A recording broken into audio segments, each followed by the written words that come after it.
What is up, guys? J'espère que vous allez bien, que vous êtes en pleine forme. Bienvenue sur le podcast Conversation Awesome avec Karmakin. A place where we speak Franglish, say the word awesome a lot, mais surtout un endroit d'inspiration et d'éducation pour vous aider à optimiser votre santé globale from the inside out. Mon nom est Claudia, fondatrice de Karmakin, et ma mission avec ce podcast est de t'amener dans un monde de développement personnel, d'optimisation d'habitudes de vie et de découverte so you can unleash your potential and live the life you truly want and deserve. Merci d'être à l'écoute. You're awesome.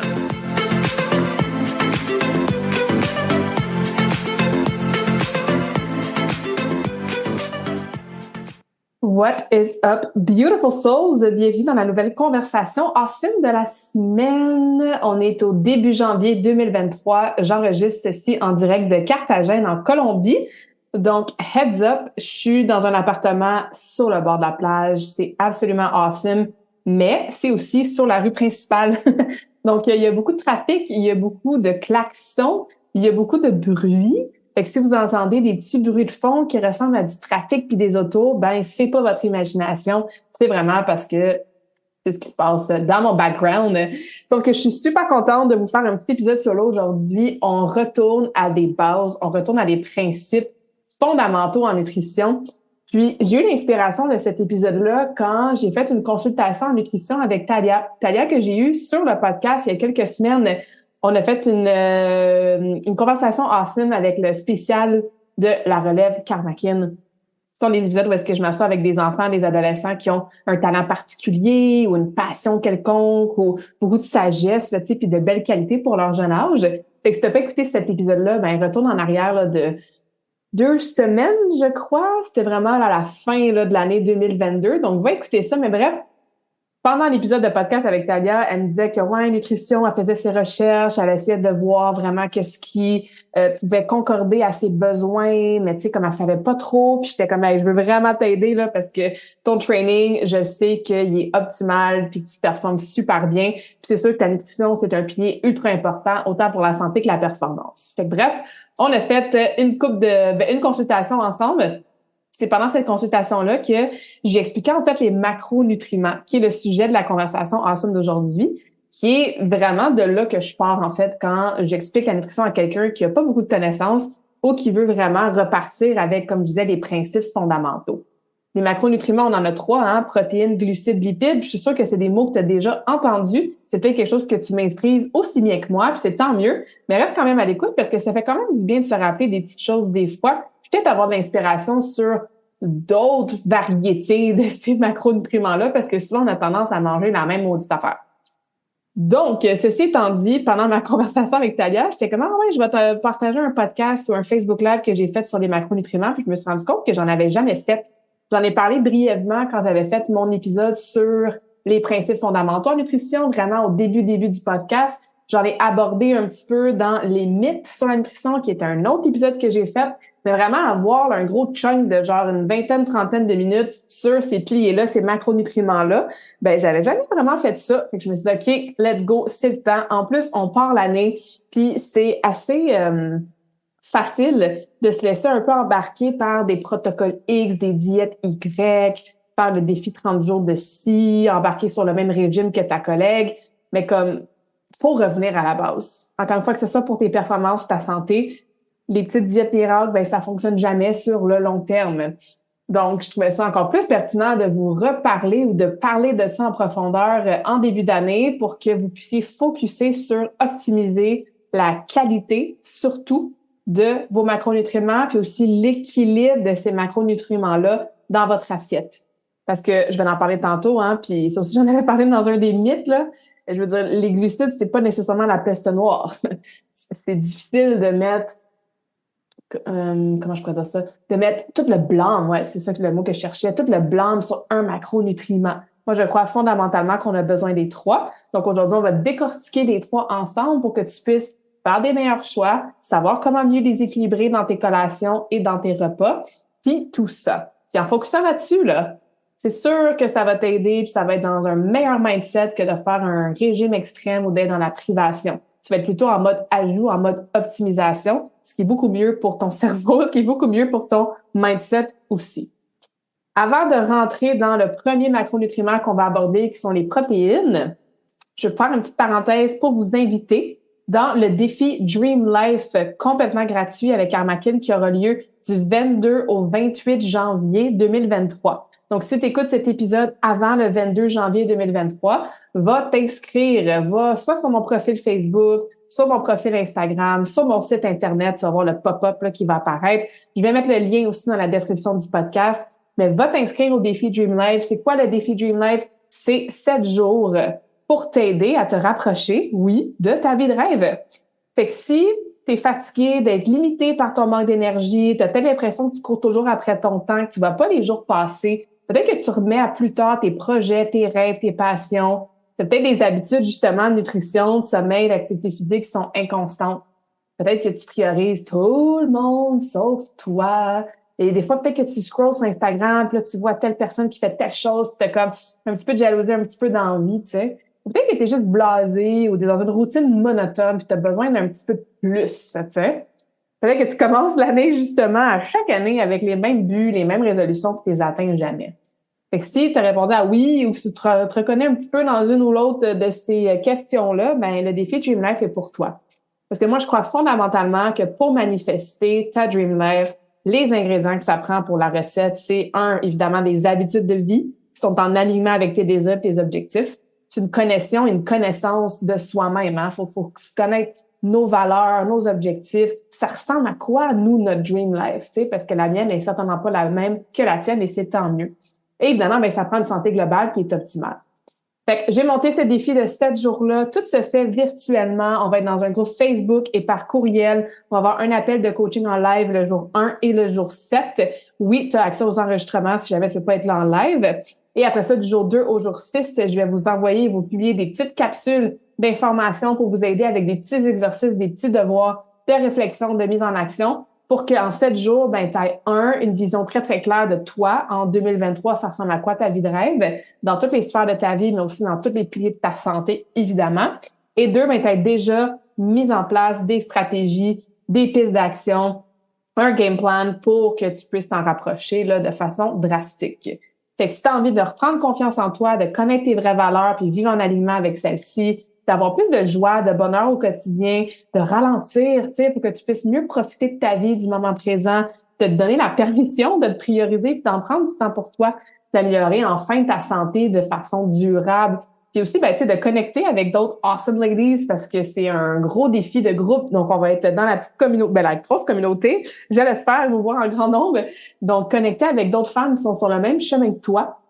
Puis te sentir bien dans ta peau, tu sais, from the inside out. Si t'as envie de tout ça, ben, comme je disais, va t'inscrire, c'est gratuit, t'as rien à perdre, tout à gagner. Si jamais tu as des questions sur le défi Dream Life, ben n'hésite pas à me contacter.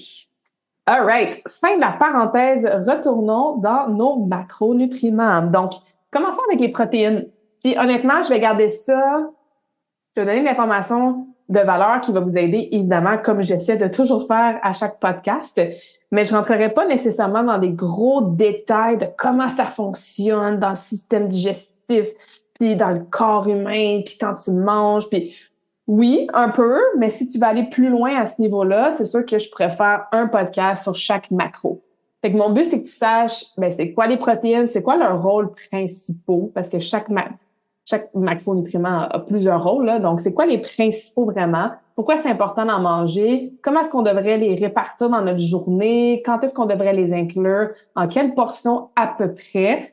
Peut-être 1 ou 2 mythes là, pour chaque macronutriment. Je vais faire une autre parenthèse avant de continuer. C'est de l'information générale. Ce qui veut dire que peut-être que toi, ça va mieux pour ta santé et ta digestion de manger moins de glucides et plus de lipides. Peut-être que pour quelqu'un d'autre, c'est le contraire. Cette personne-là réagit mieux et va mieux quand elle mange plus de glucides et moins de lipides ou vice-versa. Peut-être que de manger 2 grammes de protéines par kilogramme de poids, c'est too much for you. Peut-être que c'est pas assez parce que tu t'entraînes 3 heures par jour. Fait que, encore une fois, c'est pas une consultation individuelle que je te fais en ce moment. C'est un podcast que ben des gens vont écouter. Fait que c'est des recommandations générales. C'est de l'information qui va t'aider à t'aligner ou probablement les deux, Mais évidemment, si tu as besoin d'une approche qui est plus personnalisée, c'est sûr que c'est mieux de faire affaire avec un coach. Fin de la parenthèse. Je retourne à mes protéines. All right. Les protéines. Ah, les protéines. Protéines, le plus gros mythe que j'entends, que je vois souvent, c'est que les protéines, ça donne des gros muscles. Puis si je bois un shake de protéines, ben, je vais avoir l'air de Madame Muscle. C'est vrai qu'un de leurs rôles principaux, c'est de, un, s'assurer que le muscle ne catabolise pas, donc ne meurt pas, ne se déchire pas trop, par exemple, quand on fait un entraînement.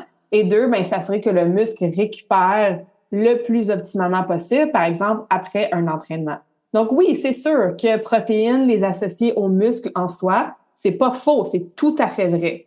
Par contre, un, ça en prend à titiller des protéines pour en manger trop pour que ça devienne monsieur, madame muscle. Et deux, ben, ça dépend fois 1000 de ton entraînement et d'autres facteurs, genre les suppléments, genre les drogues, genre ton sommeil, genre ta gestion de stress.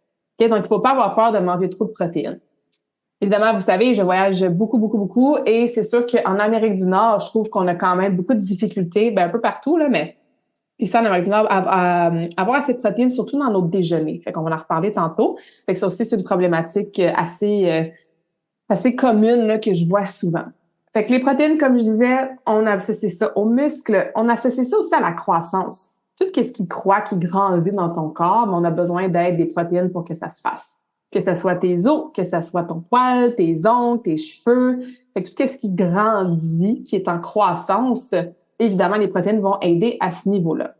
Une protéine, c'est composé d'acides aminés. Il y en a 20. J'oublie tout le temps si c'est 9, 11 ou 11, 9, dans le sens que il y a 9 ou 11 acides aminés qui sont produits par le corps et 9 ou 11 acides aminés qu'on trouve seulement dans la nourriture, dans le fond, que le corps peut pas produire.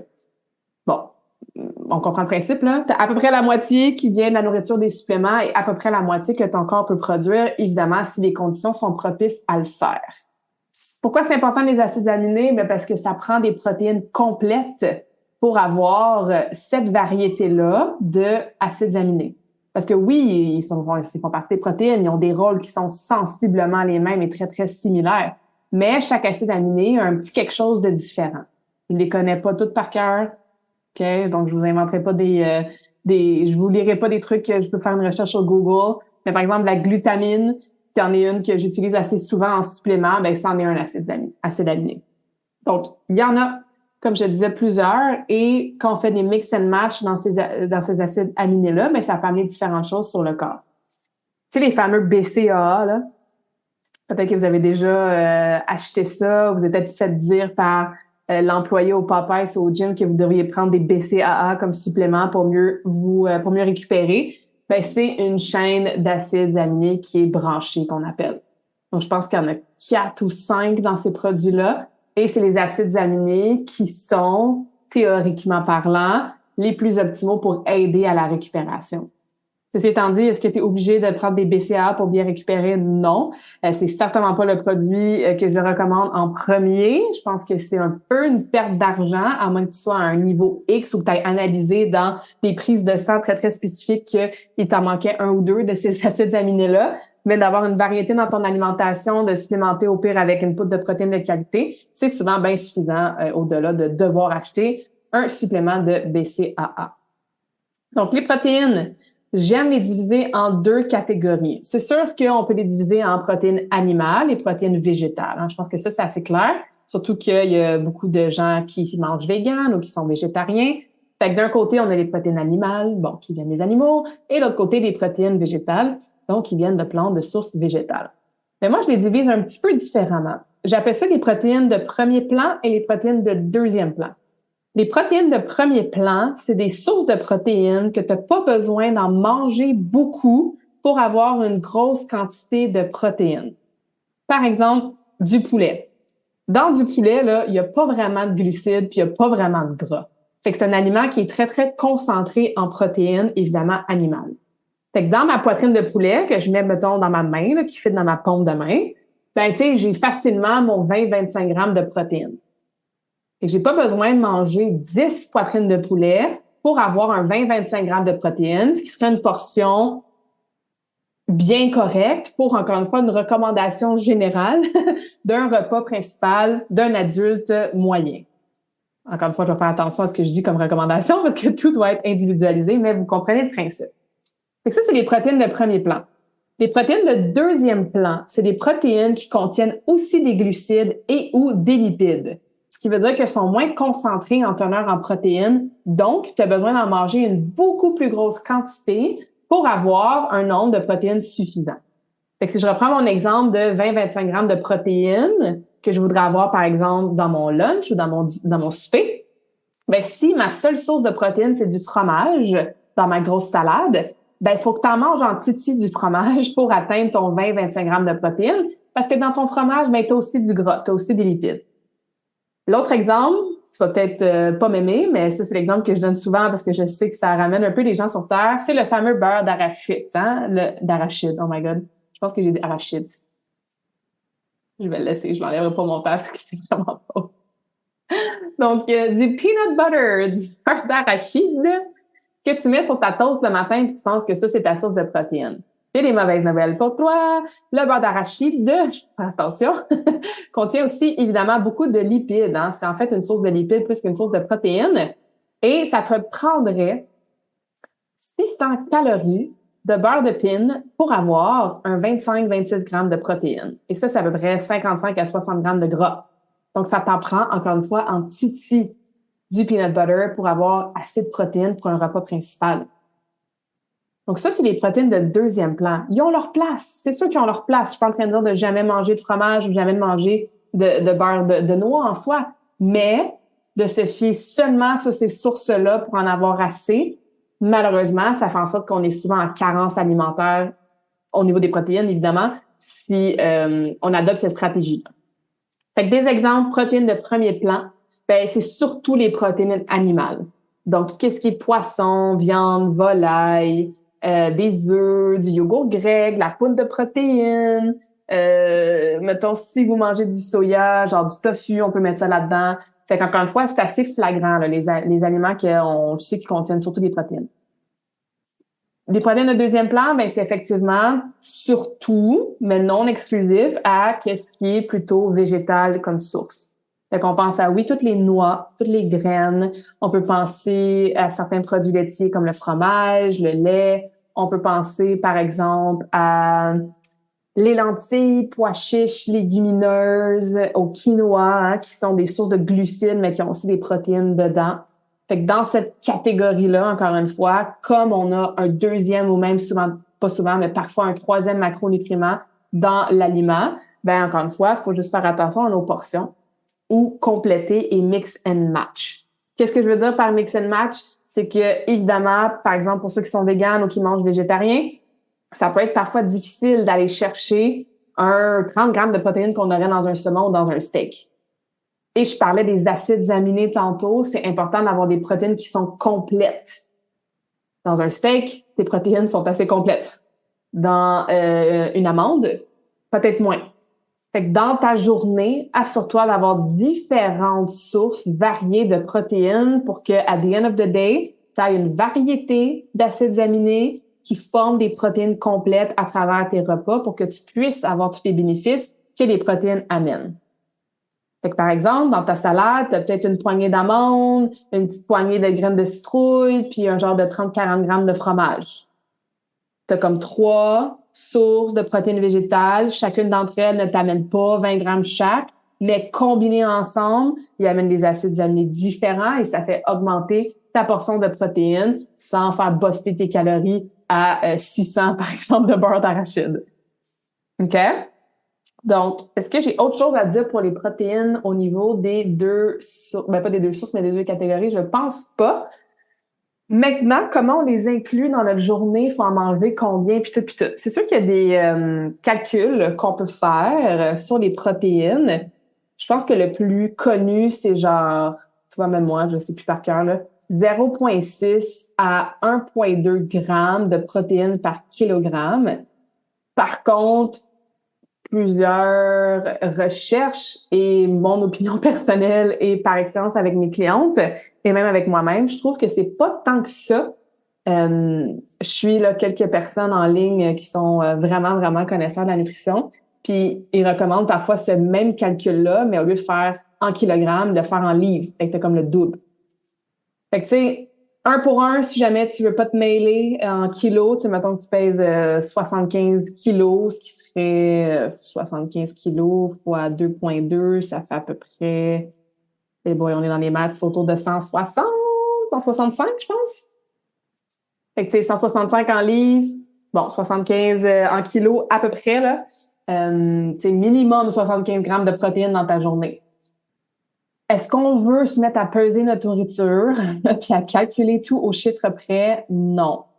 Ça peut être bénéfique de le faire au début pour savoir, ah, ben, je pensais que 100 grammes de poulet, ça me donnait mes 25 grammes de protéines, mais finalement, non. Fait que tu peux t'amuser avec ça, mais deviens surtout pas trop extrême dans le calcul parce que de toute façon, il y a vraiment une grosse marge d'erreur et une grosse marge de manœuvre, en fait, quand on se met à calculer le tout. C'est très, très rare qu'on est à la calorie près ou au gramme près, mais ça peut quand même te donner une petite idée. Ou sinon, tu peux regarder en arrière sur les étiquettes. Par exemple, tu regardes ton yogourt grec ou tu regardes ton yogourt, puis toi, tu choisis le yogourt, je sais pas moi, Activia ou Minigo avec genre full sucre, mais comme 1 gramme de protéines, tu sais, versus par exemple un Skyr qui aurait genre 15 grammes de protéines dans le petit contenant. Fait que tu peux t'amuser de cette façon-là, regarder à peu près tu manges combien de protéines dans ta journée.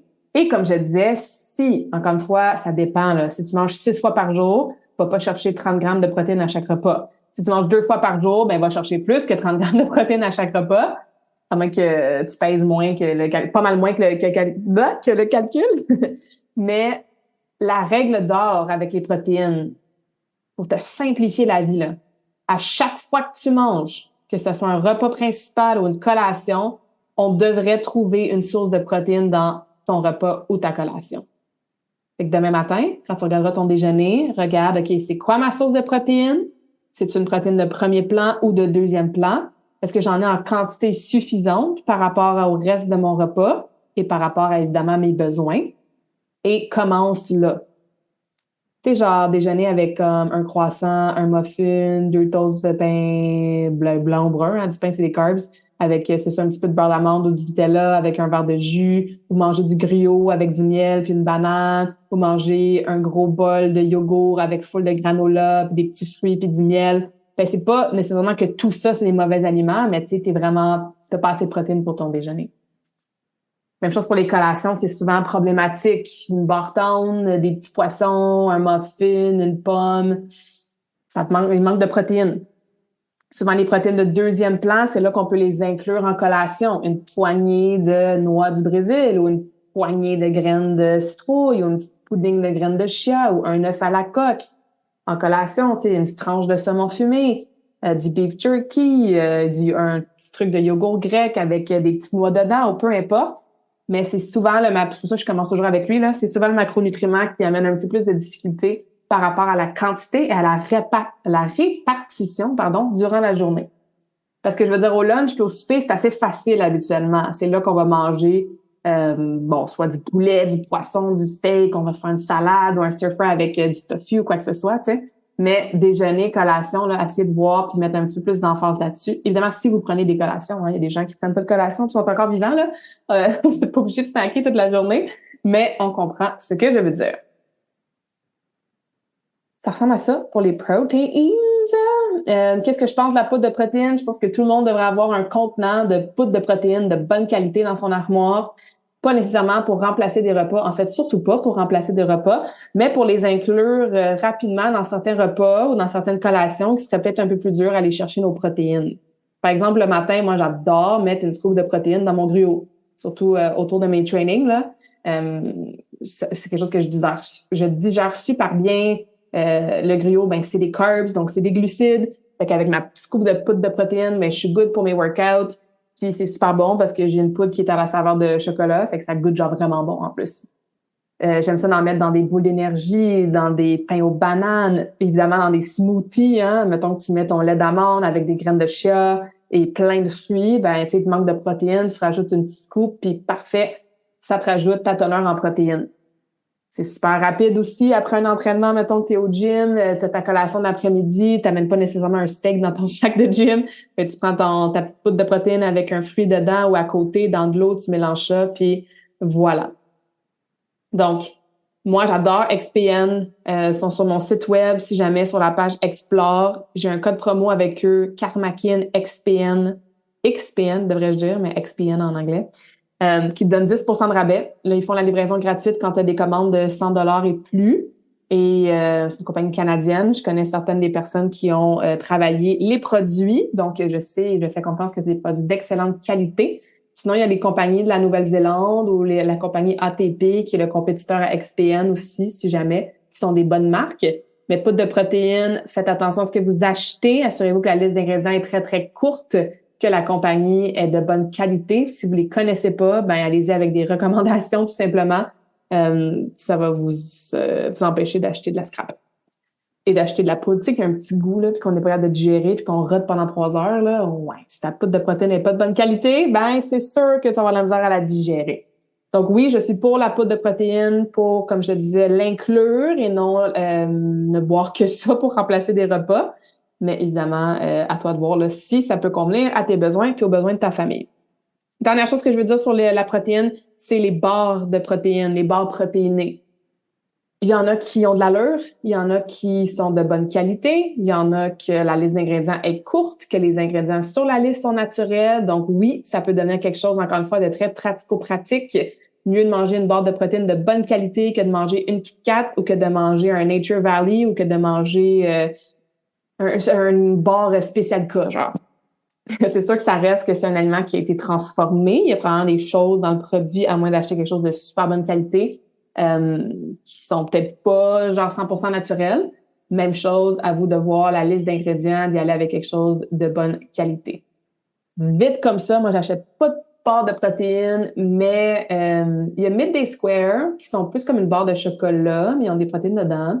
Il y a Simply Protein, je pense qu'ils vendent au Costco.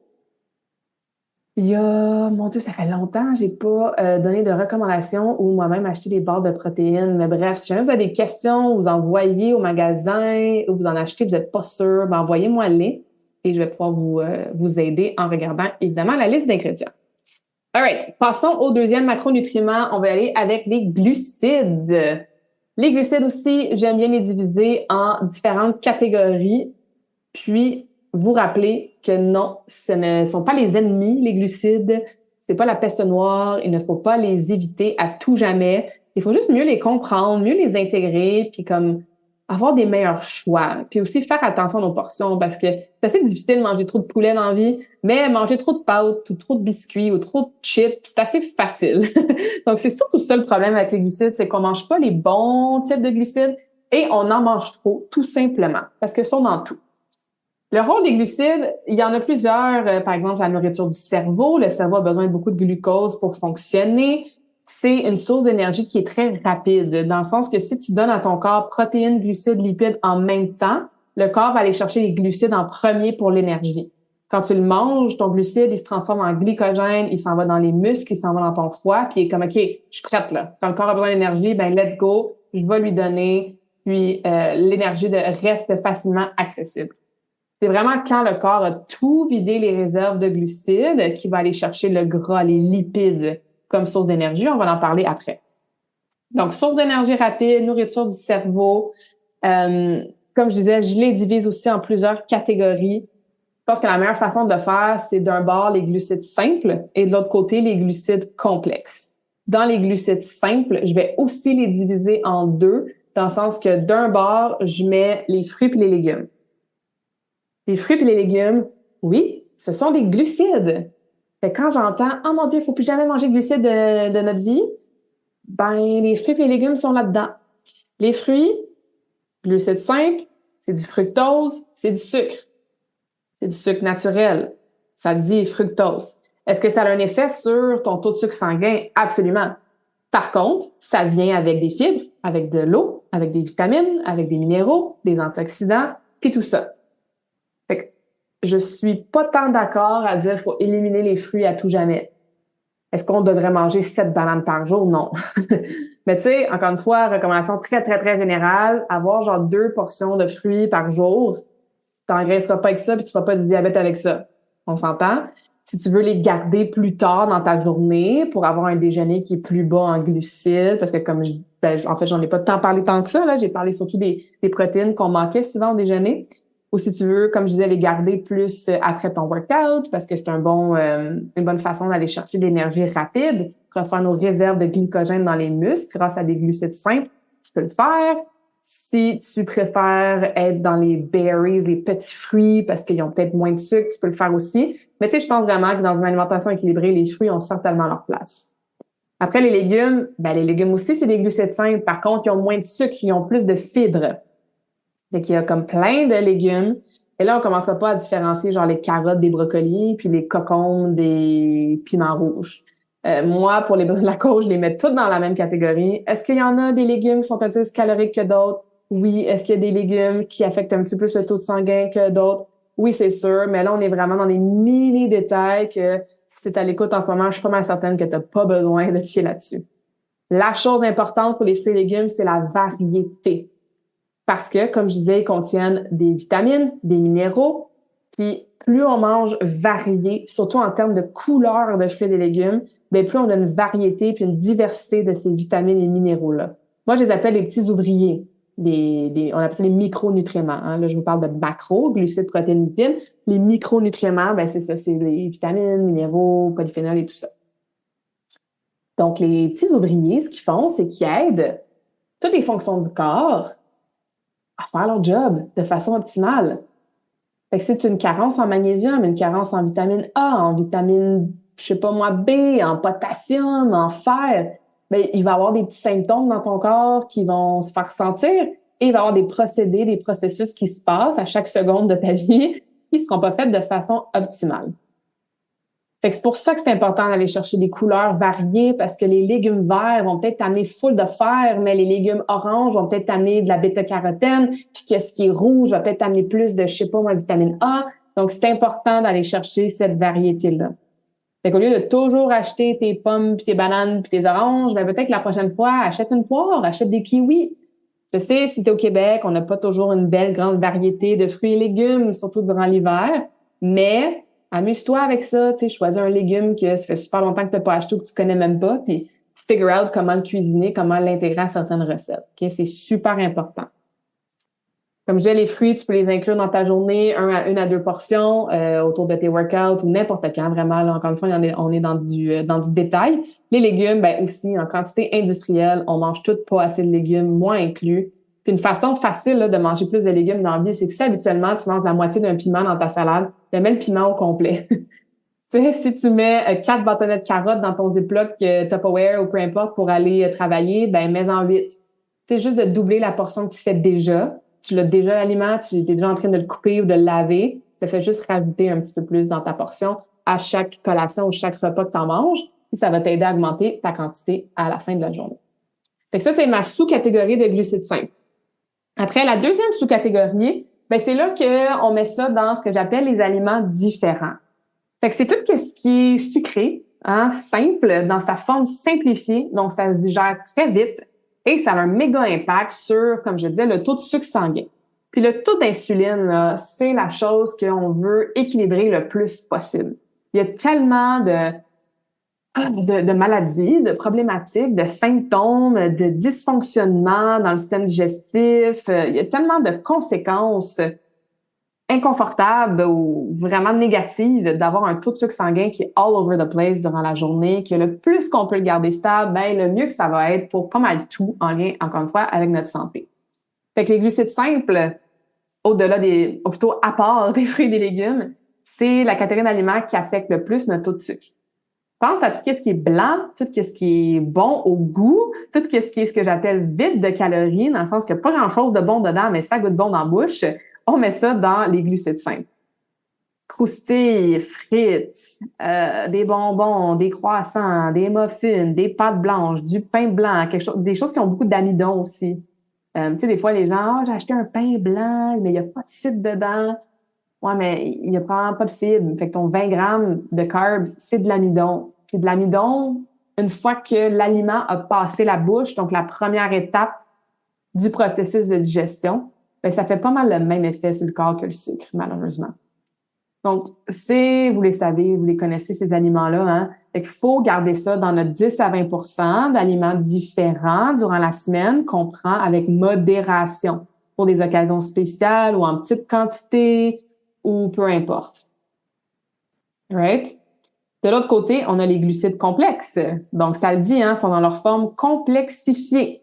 Fait que ça prend plus de temps à les digérer parce que le grain ou le carb doit se simplifier la forme pour devenir en glucides simples et ainsi être digéré, absorbé, utilisé. Fait que pense à tout ce qui est entier. Donc, les grains entiers. Des pâtes de blé entier, c'est déjà une coche de mieux que des pâtes blanches. Du pain avec des graines de lin dedans ou du quinoa ou peu importe. Bon, en fait, ça se fait-tu du pain du quinoa? J'avais vu ça à un moment donné. Bref, vous comprenez le principe. C'est déjà une coche de mieux que ton pain blanc. Le riz, la différence est très, très, très minime. Donc, j'ai tendance à dire, moi, les patates puis le riz, là, comme, que ce soit blanc, jasmin, basmati, brun, la différence est très, très minime. Bon, riz blanc, un petit peu plus d'impact sur le taux de sucre sanguin, mais la différence est moindre que versus, genre, le pain. Pain blanc versus pain de grains entiers. Fait que pense à tout ce qui est grain entier. Pense à des grains, justement, qui n'ont pas été transformés. Patates, bon, c'est sûr que c'est un légume, mais on les met souvent dans les féculents, dans les carbs, parce que c'est un légume qui est un petit peu plus riche. Et là, c'est mieux patate blanche, patate douce. Encore une fois, la différence est tellement minime, puis les deux, ils peuvent amener leurs avantages différents. Donc, je retourne à mon conseil qui est amener de la variété. Fait qu'est-ce que c'est mal de manger des pâtes? Non. Je veux dire, si ton assiette est composée de 3 tasses de pâtes blanches avec de la sauce tomate, c'est peut-être pas le repas le plus équilibré. Tu vas peut-être avoir envie de faire une sieste après. Right? Mais si ton repas est composé d'une belle poitrine de poulet avec des zucchinis puis des brocolis et une portion modérée de pâtes de riz ou de pâtes de blé entier ou de pâtes faites à base de lentilles, ben t'en manges quand même des pâtes. C'est juste que tu vois comment ton assiette est mieux équilibrée. Même chose pour les fameuses toasts le matin. Il y a une différence entre 2 toasts de pain blanc avec du Nutella ou de la confiture ou du miel versus une toast ou même 2 de pain intégral avec un œuf dessus ou la moitié d'un avocat ou, tu sais, une tranche de saumon fumé, par exemple. Tu as quand même ton pain, mais parce que tu as aussi des protéines et des gras, ben, tu es beaucoup mieux équilibré dans ton repas. Et quand on est mieux équilibré, ben, les glucides ont un effet, évidemment, avec la qualité du glucide, c'est sûr, mais de façon équilibrée, ils ont un effet qui est moindre sur ton taux de sucre sanguin. Fait que les glucides, moi, j'aime bien les intégrer plus tard dans la journée, à moins, par exemple, que tu ailles comme un gros workout le matin ou que je sais pas, moi, comme moi, tu sais, je mange souvent genre du gruau le matin. Bon, c'est sûr que c'est des carbs, mais comme je disais tantôt, j'ai aussi ma source de protéines à côté. Tu sais, c'est pas du gruau avec du miel puis une banane puis, je sais pas moi, du sirop d'érable. Genre, juste des glucides. Fait que tu peux en intégrer des glucides dans ton repas du déjeuner, mais assure-toi d'avoir protéines et ou lipides aussi. Sinon, moi, j'ai vu énormément de résultats awesome avec mes clientes quand on privilégie un déjeuner qui est vraiment haut en protéines et en gras. Que notre seule source de glucides, ça devient par exemple des légumes dans une omelette ou genre des petits fruits, fraises, bleuets, mûres, framboises, etc. Ça fait une énorme différence sur leurs cravings dans la journée puis le soir. Ça fait une énorme différence sur leur faim dans la journée qui est beaucoup plus stabilisée, puis ça fait une énorme différence sur évidemment leur énergie. Ils n'ont plus de coup de fatigue. Fait que si tu regardes ton déjeuner en ce moment, tu fais comme ouais, je mange peut-être un petit peu trop de glucides, même si c'est des bons aliments, là, genre du yogourt grec avec une banane puis du granola, c'est pas nécessairement mauvais, là. Mais que tu as ce genre de symptômes-là, là, cravings, baisse d'énergie, coup de fatigue à 3 heures l'après-midi, envie de dévorer le frigo le soir ou tu sais, peu importe. Mais peut-être que tu devrais privilégier un déjeuner qui est vraiment plus construit de protéines puis de lipides. Puis inclure tes glucides plus tard dans ta journée. Il y a un méchant mythe qui dit que manger des glucides le soir, c'est pas bon parce qu'on n'aura pas le temps de les brûler. Bon, je sais pas si ça se dit encore, ce mythe-là, mais tu sais, je veux dire, peu importe ce que tu manges dans ta journée, c'est que peu importe à quelle heure, si tu fais pas assez d'activité physique puis que tu bouges pas assez puis que t'as pas le temps de brûler ce que tu manges, ben c'est sûr que tu vas prendre du poids. Il y a rien de magique qui se passe dans ta banane si tu manges à 8 heures ou à 8h02, là, tu sais, c'est pas comme à 8 heures, tous les glucides deviennent absolument genre terrible et evil, puis ce que tu manges, tu vas le garder sur toi tout le temps. Non. Même qu'au contraire, manger les glucides au souper ou le soir, évidemment sans que ça soit trop près du dodo, hein. Moi, je garde toujours la, la recommandation de laisser 2-3 heures de temps entre ton dernier repas et ton heure de sommeil. Si tu manges des glucides avec ton souper, mais ça peut t'aider à sécréter de la sérotonine, qui aide à sécréter de la mélatonine, qui t'aide pour ton sommeil.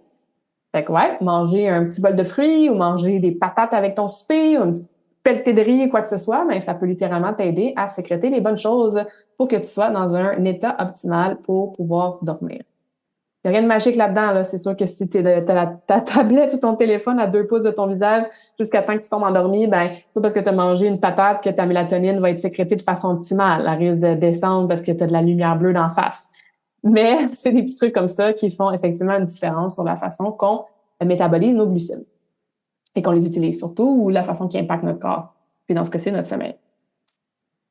Alors, est-ce que j'ai fait le tour de ce que je voulais vous dire? On les divise en 2, on les intègre en bonne qualité, mais surtout en bonne quantité. Moi, j'aime bien dire que les glucides, ils complètent l'assiette. On fait attention aux glucides simples qui forment malheureusement beaucoup notre alimentation, puis que sont la raison pas mal de pourquoi on est dans une épidémie d'obésité et de méga problèmes de santé liés à ça. Donc, voilà, faites attention à votre qualité puis à vos portions et ça devrait bien aller sans être obligé de les couper à tout jamais. Alright, notre troisième macronutriment, les lipides ou les gras, fats. Je vais passer assez rapidement là-dessus. Les gras sont souvent intégrés dans ce qu'on mange. Tu sais, si tu manges un saumon, ben tu as du gras dedans, tu as de l'oméga 3. Si tu fais une salade, puis dans ta vinaigrette, tu mets, je sais pas moi, de l'huile d'olive, ben l'huile d'olive, c'est un gras que tu vas intégrer dans ta salade. Si tu cuisines juste un petit peu, ben tu fais probablement sauter des légumes ou faire cuire ta viande dans du beurre ou dans de l'huile d'avocat ou de l'huile de coconut.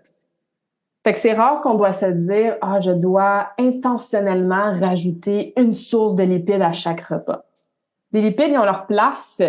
Évidemment, c'est des aliments qui sont très riches en termes de densité d'énergie.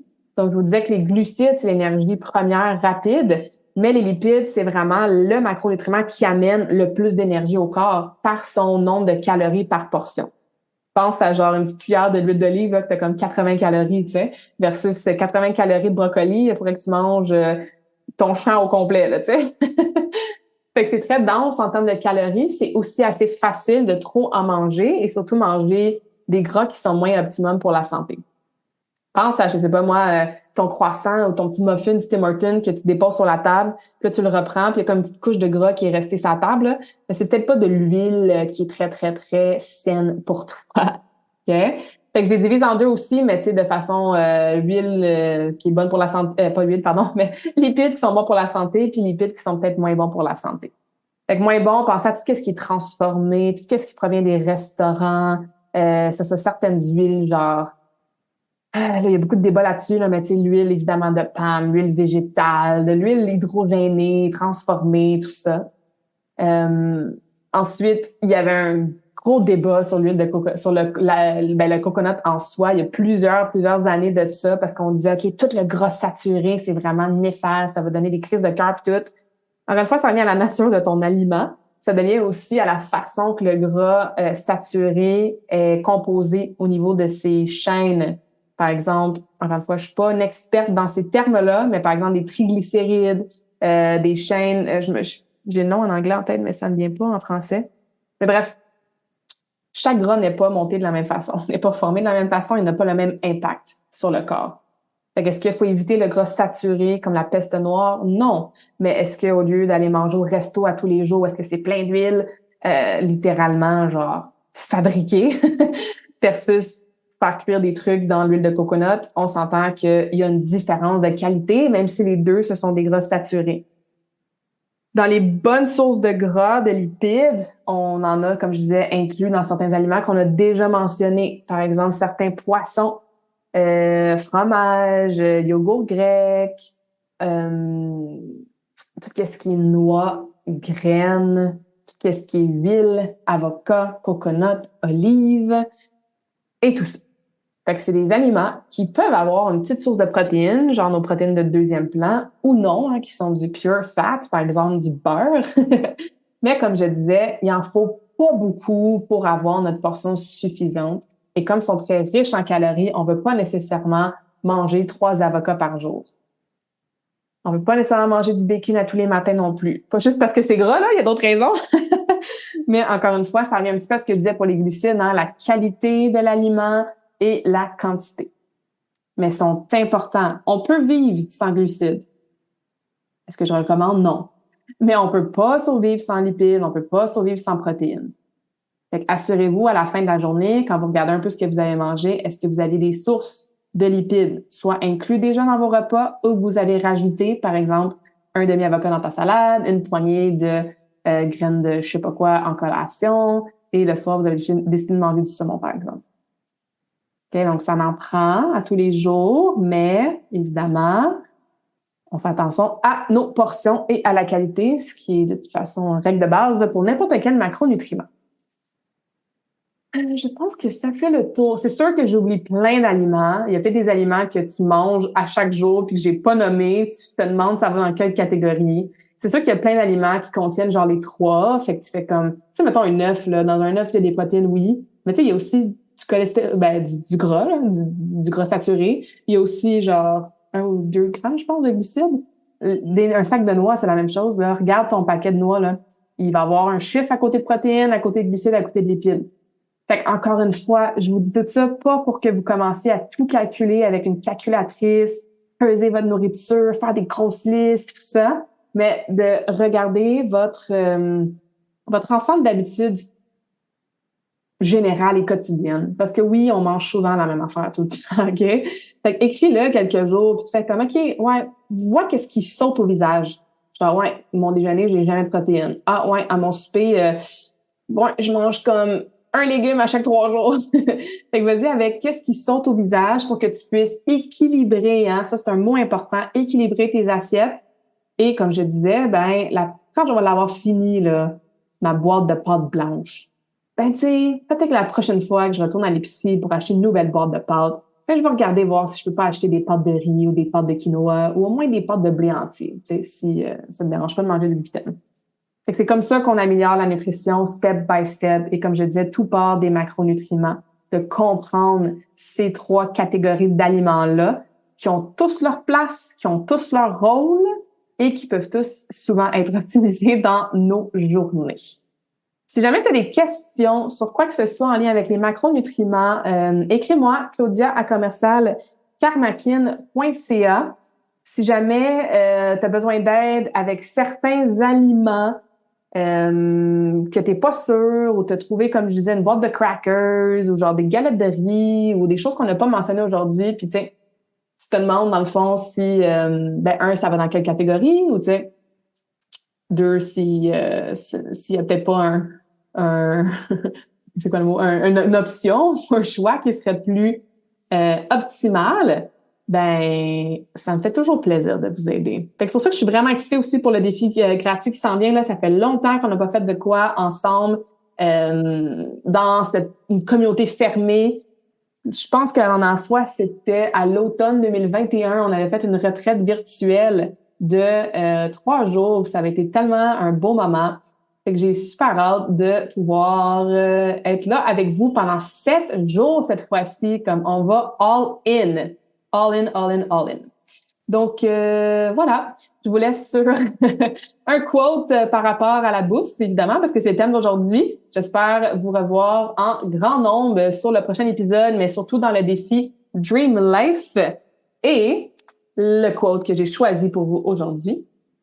Food may be essential as fuel for the body, but good food is fuel for the soul.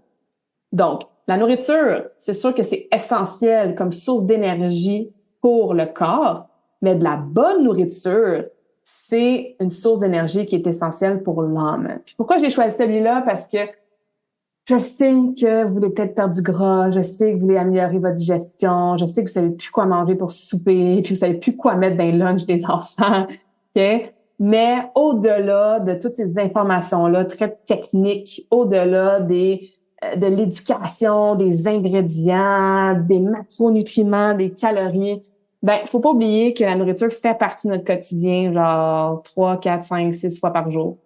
Faut pas oublier que c'est autour souvent d'une bonne bouffe, de repas, de smoothies, qu'on partage des bons moments, qu'on crée des souvenirs. On voyage, on essaie la nourriture de différents pays, différentes cultures. Puis tu sais, je suis la première à dire que je trippe pas cuisiner, là. Je pense que vous savez ça sur moi aussi. Mais de mettre un petit peu d'intention, un petit peu de love, un petit peu de positif puis d'expérience autour de nos repas, ben c'est sûr que ça fait non seulement du bien à notre corps physique, mais ça fait du bien à l'âme aussi. Donc, voilà. Eat good food for your body, but also for your soul. J'espère que cette conversation awesome t'a inspiré. Et d'ailleurs, I would love to hear back from you. Rejoins Karmakin sur les réseaux sociaux and tag me in a post pour partager ce que tu retiens de cet épisode. Je serais vraiment grateful aussi si tu pouvais me laisser un rating and review pour le podcast. Ça me permet d'avoir un impact positif sur plus de gens comme toi. Merci beaucoup d'avoir été à l'écoute and until next time, je te souhaite une journée awesome.